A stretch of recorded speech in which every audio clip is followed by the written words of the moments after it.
Call Me By Your Name, en lice pour les Oscars, est une adaptation de Plus tard ou jamais, le roman d'Andrea Simon.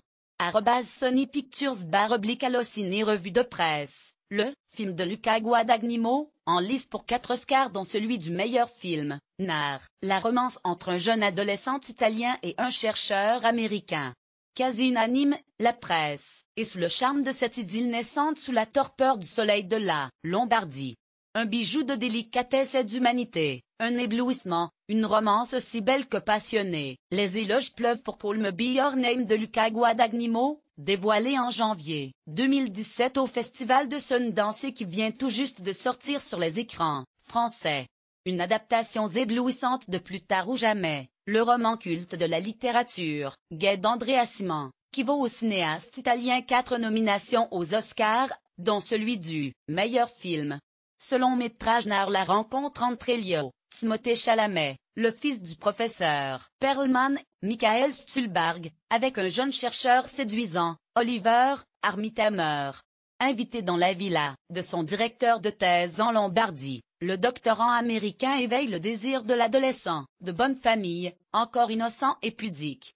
Entre les longs repas et les après-midi au bord de la piscine ensoleillée va naître une idylle sensuelle entre les deux hommes. Lire aussi, Timothée Chalamet, Call Me By Your Name est un rêve devenu réalité, ni simpliste ni sentimental. Call Me By Your Name dépasse le cadre de l'hymne militant sur l'homohumanité universelle. Son récit évoque le mystère de l'amour, l'urgence de vivre et de ressentir. Impossible de le regarder l'œil sec, note Constance Jammet, spécialiste cinéma au Figaro. Un avis partagé par Lchi qui y voit un récit intime et universel dans lequel chacun reconnaîtra des lambeaux de son identité morcelée. Call Me By Your Name dépasse le cadre de l'hymne militant sur l'homohumanité universelle. Son récit évoque le mystère de l'amour et l'urgence de vivre et de ressentir. Constance Jammet, Le Figaro même son de clochard, qui note une quête de beauté dans une campagne italienne où l'on passerait volontiers le restant de nos jours. Pour Le Parisien, le long métrage délicat, érotique, bouleversant fait partie de ces films qui laissent un souvenir brûlant. Un avis similaire aux Inrecuptibles pour qui le dernier Guadagnino tout entier dévolu à l'éclosion du sentiment amoureux et à la brûlure du désir, est conçu comme un havre où le temps semble suspendu. La mise en scène du dernier long métrage du cinéaste italien est unanimement saluée. Luca Guadagnino dépeint l'éveil du désir et la confusion des sentiments par les regards et les silences. Les dialogues sont rares et remplis de non-dits, souligne encore Constance Jammet. Le Monde insiste, le réalisateur érotise la flore en pleine éclosion, les corps dénudés des garçons, autant que la parole, qui circule sans cesse. Même avis pour le journal du dimanche, pour qui Luca Guadagnino fait preuve d'une sensibilité et d'une douceur inouïe en mettant en scène des cœurs qui battent à l'unisson, des corps qui succombent à la tentation, incapables de résister à la déflagration des sentiments. Selon Télérama, le cinéaste trace une voie singulière, entre une fidélité italienne au néoréalisme, vérité des décors et décors, durée des plans, et un tropisme hollywoodien.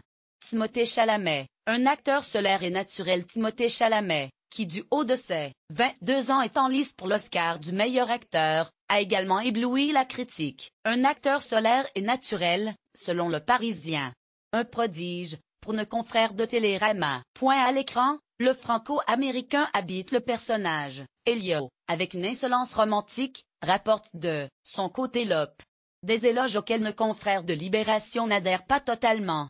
Call Me By Your Name se donne comme un grand film d'amour, cette prétention n'est pas un problème, au contraire, seule sa grandiloquence et sa recherche obstinée, le sauvent de mièvrerie, note Luc Chesle. Tout ça ne manque de rien, c'est peut-être ce qui lui manque. De ce film lombard très anglophone, disons un anglicisme, il est si plein de lui-même qu'il finit par épuiser notre capacité à pleurer sur son triste sort, conclut-il. Pour ceux qui ont d'ores et déjà succombé au charme de cette romance, Luca Guadagnino envisage de consacrer plusieurs suites à la destinée d'Elio. Beaucoup m'ont dit que ce film leur rappelait l'instant où ils sont tombés amoureux. Avoir ouvert une porte entre mon film et l'intimité du public est une grande responsabilité, a ainsi avoué le cinéaste.